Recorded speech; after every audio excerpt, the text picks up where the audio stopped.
I think it's safe to say that everyone has a bad game of Halo once in a while. This Diamond 5 player we're about to look at, he's having a rough one. We're going to break down 6 of his lives in Slayer on Livefire and share everything he's missing. I pulled this gamer tag randomly from the comment section of my previous YouTube video, so if you would like to be selected for a future breakdown, just keep sharing your gamer tags in the comments of this video. I think at the very least it'll help, boost the video on the YouTube algo. Halo isn't exactly the most popular franchise these days, but I still love it. And I think that Infinite, when working as intended, is a great game. So if you'd like me to continue to showcase it, just keep up the positive support with the comments, the likes, sharing it. I appreciate you all. Slay them all, Spartan.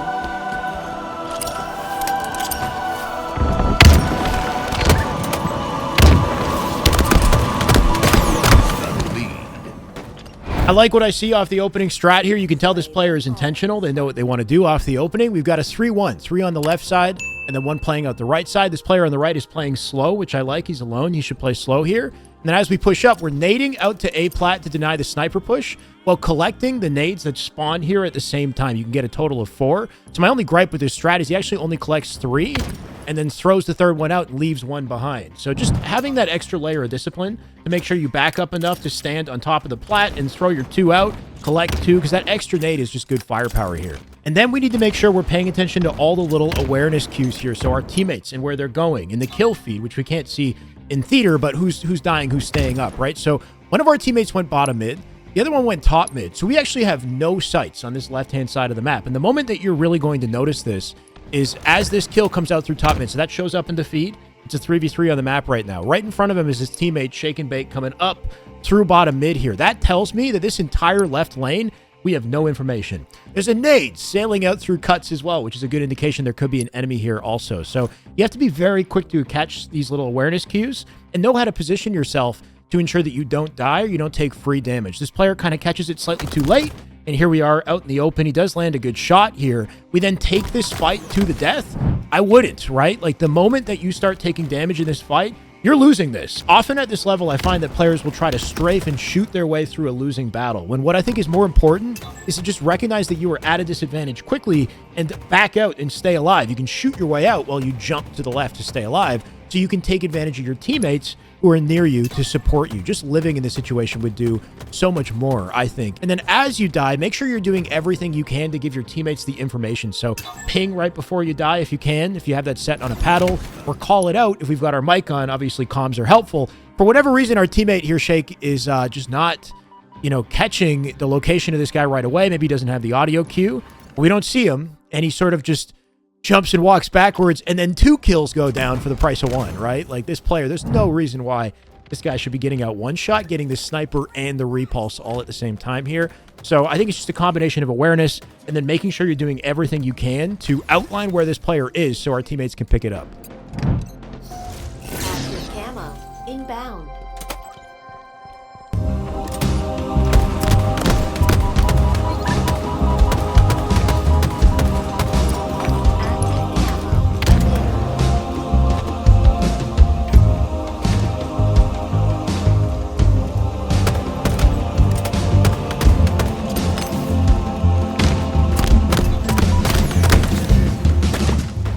Losing that opening strat put us at a disadvantage here right away. You can see we're already 2 dead, Shake, and then Dutchy in mid, now dead as well. In order to flip this around, we need to be all 4 up. So playing it slow, I think, is the right idea. And the general rule of thumb here is to try to play close to your 1 surviving teammate. This one over at A door, and you'll see eventually they link up. We do have camo coming up shortly as well, which is important, but we're coming back to center. We end up working together. I like the placement. He's ready for this fight. This is good. We do good damage here, and then teammate comes in, picks it up. We snap onto the second. This player's now half shields at least. We're still kind of holding the angle. Unfortunate nade, right? Didn't go quite where we want, and then we kind of back out a little bit separated from our team here. My biggest issue is the hesitation that kind of comes from this play. You can see this player is still alive in A-plat. He's shooting your teammate. He's currently in a fight with him. Dutchy does end up winning that fight, but we spend a lot of time kind of indecisive out of the action. By the time we actually get here, camo's now collected, and we're not really prioritizing our lives here as well. We lose this fight to the camo player, despite doing good damage. But the key here is to try to be proactive as you can with every little opportunity that you have. So when we do damage this player mid, then he gets picked up. We hear the assist sound. He's dead. Damage this player on A plat who backs down. We've got 2 players in B as well. Our teammates spawned in B. These players are a great distraction, and they're going to also have an opportunity to put pressure on this guy in A plat. He's not as safe here as he might seem from your position, right? So just the fact that we have the teammates there, we're not completely one shot in this moment. We can still throw a second nade. I think the nade that he was intending was bouncing it off the staircase on an angle. This is a great nade. It'll bounce and bank up right over the box and damage anybody hiding behind the box. You definitely want to use that nade if you can. So the second nade could have gone there without exposing himself. But even without that, especially as our shields are coming back, like we're about to be full shields here, play aggressively, play up off that information that we know we have, and within our teammates' sight lines, right? This player on B can assist, and we're pinching this guy. We're guaranteeing that he dies. If we're worried about camo and being exposed to it, we can play like a little farther forward and try to cut that angle a little bit beforehand. This is still a good position to be to deny camo as well because of the access to the frag nades, so we can use those afterwards. Small door is a good place to be to deny camo as well. You see it a little earlier on, but just considering the circumstances, I think it's better that we're playing, towards our team, guaranteeing our kills, versus holding off at that small door and missing that opportunity, and then he does all that damage to us. We find ourselves behind this teammate playing for camo. We catch this player right as he crosses out behind the camo here. Try to shoot him. The best thing I think you could do right now would be to throw a nade immediately. There's a few different ways you can do it. A nice low bank nade would be a solid way to get it like an early explosion right behind either the left or the right side. Pretty tricky, but can be done.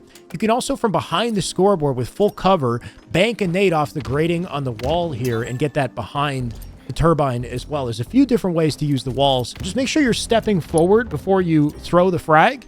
If we stand still or back up as we throw a frag, it goes nowhere near as far. So step forward as you're throwing it for a farther toss. Instead, we have his nade coming in now while this player has more room to, I guess, avoid it. But now you got to be full on just escaping from the situation, right? You've got no help here in this moment. So we're backing out all the way to key door, shooting him as we back out and still trying to do our damage, but at least attempting to stay alive through the back of key door off this wall to your left or your right. Yes, you're exposed to dummy's angle as well, but the point is we're playing to live, right? And I don't feel like this player is playing to live. He's playing to take this kill for full damage, right? The chances of you winning this, very low. So once again, try to prioritize your life in those situations where you don't have a high possibility of winning. You can still do your damage and back out, potentially to safety. If you live, that does a lot for your team.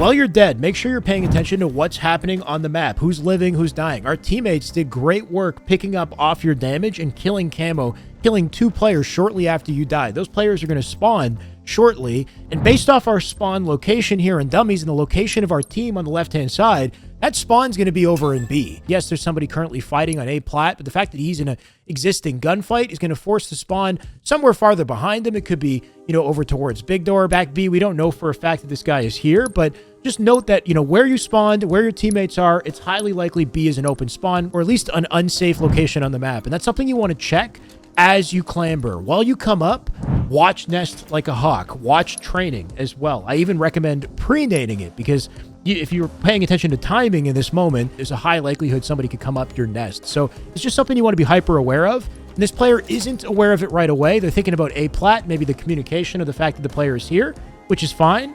They just take too long to clue into the fact that, these players are coming across your nest and they're pre-nading you. They've seen you jump up the top tower, right? So the earlier we're getting that info, the more aware we are of where those players are coming off of spawn, the better we're going to react, the better we're going to stay alive with the sniper in the situation.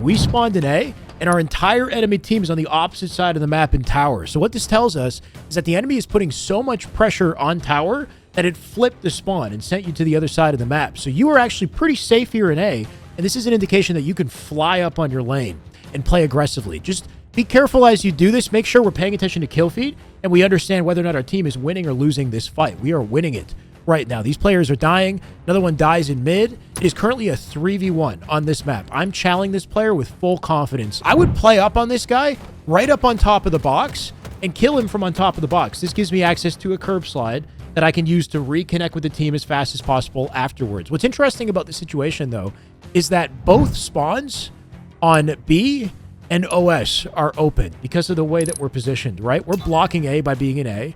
Our teammates are in tower blocking tower. So technically it's like a 50-50 on the spawn as to where the first spawner is going to end up, either OS or B. And it just so happens that that first spawner ends up in OS. And that's probably because the last spawn point that they had was B, and the spawn system likes to rotate and flip if it can, right? So interesting, and it's hard to predict this in the moment. And if one of your teammates on tower side was a little quicker to push out one of these perimeters, it would make it easier for us to understand, you know, where specifically that spawn is. Like, there's a big spawn kill opportunity that we have here, right? If you get this kill from this box and you notice that this OS guy is first spawner and you kind of curb slide out and take this fight towards A and kill this guy, there's a very high likelihood that the rest of them are going to spawn B, right? We know that B will be the next spawn. So we could create like a split spawn collapse type situation at a higher level here, you know, if we're really coordinated. But I guess in his circumstances, at the very least, you got to get this kill, realize that we just wiped out the team. The only players that could come back based off of, if we're paying attention to the kill feed,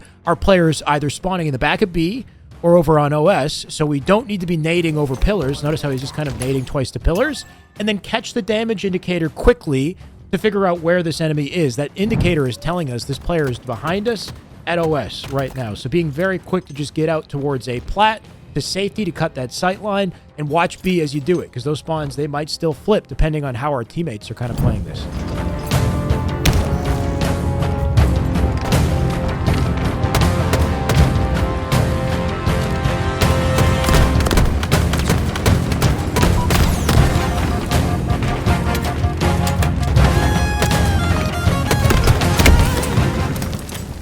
We got this spawn earlier, and the lesson we learned was to be ready for nest, because if we don't have teammates over there, there's a good possibility somebody could be coming from there from the B spawn. We also want to be very quick to understand what our teammates can and can't see right now based on our positioning, right? We got one looking through the dummy door, one on top mid, one on tower right now. So just based off of where we are, you want to have that discipline to check it with your reticle as you come up. There's a missed opportunity to do damage and fill in that sight line as a teammate here. So we missed that. We see him going up tower. We know where he's headed.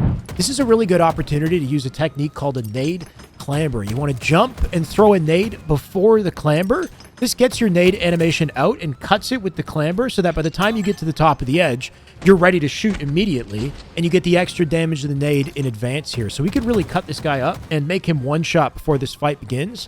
While you fight him, pay attention to the state of the fight. You're winning this. You're half shields. This guy's a one shot. We start taking shots in the back. Play up confidently on this guy. I would immediately reposition to this spot right here and just make sure he dies. Play up on him confidently and quickly. Instead of staying in the open sight line, taking the damage, now he's one shot and he lives, and here we are trying to survive bottom tower. Even though we're back here, we're paying attention to our team and playing slow. Something I like to do is just kind of tuck myself in and look up a little bit just in case somebody maybe drops down from above. You don't want to be startled by this guy around the corner, basically. We're kind of low with the reticle. We sprint right back into the action when we could just be a little bit more patient, I think, with our shields in this moment and more ready and, you know, somehow get caught off guard. And then he kills us. Quantum translocator on the way.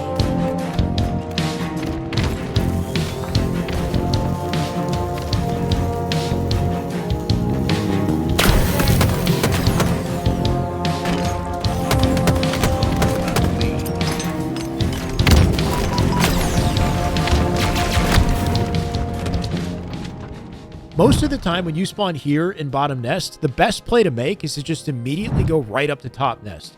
Top nest is a power position. It gives you good complementary sight lines. And I think especially in this situation where we see our teammates on tower, we got another one pushing back tower, it would complement the position of our teammates. The fact that we spawn here also tells me that the enemy is going to be over in A, maybe even skewed towards the OS side. Instead, we sort of beeline for the combo and then double up with our teammate back tower. We're all kind of on top of each other here. And we spend a long period of time getting no information on the push, right? Like, they're all pushing us. And if we're on nest, we're just going to get more info and be able to contribute earlier, I think. But also with the combo, you got to think of whether or not this is the best situation to use this weapon. I find it's best in like a sneak attack type situation, obviously in close quarters, in like a 1v1 when you're trying to flank. Like Lucid, for example, will use the combo as he hits the tower skill jump. Kind of a cool, unique feature of this weapon is you can charge it, and while charging it, you can throw nades and you can clamber at the same time. So you can keep the charge and hit the skill jump and then come up behind somebody ready to, counterattack. So there's situations where that charge shot is very valuable. This, in my opinion, isn't one of them. If they come up through dummy door, maybe, but for anyone on cuts, like, this shot is very difficult to hit. If you have your bandit out, we're doing valuable damage, and we're suppressing these guys earlier. I feel like we end up doing no damage. Note that you can throw a nade instantly after the combo comes out, and think about where we're backing down and whether or not we're backing down towards our teammates' sight lines here. So he goes back behind tower, and now he's one shot, ends up running in, unfortunately running into a nade in the second player. And then we die to this. So we're pinched. We're in like a dire straits type situation. But if you fire the combo and nade and back out towards the pillar, the direction your teammates are heading, you might actually be able to contribute to these team fights and live at the same time, right? Like, there's always a next layer, I think, in efficiency and how we can contribute versus backing up the back tower to survive and then now being completely isolated. You can still cut the sight line and shoot this guy mid. And the way our teammates are playing this is definitely, contributing to the way things are going as well. It's obviously not all on this player, but that's just the beauty of Halo. Once again, there's layers to this. And that's it for now. So hopefully some good takeaways in this one. I think especially around team awareness, spawns, nade placement, playing your life, etc. If there's a certain map, game type you guys want me to cover, you can let me know in the comments. If you want more content from me, the best way to support this channel is through Patreon. At the lowest tier, I've got exclusive content. At the second tier and up, you can play Halo with me. We're doing a game night this Saturday at 7 p.m. Eastern. It'd be cool to get like a full BTB squad together or something. But, either way, the support is appreciated, guys. If you like videos like this, I've got more content in this series right beside me. This is the way.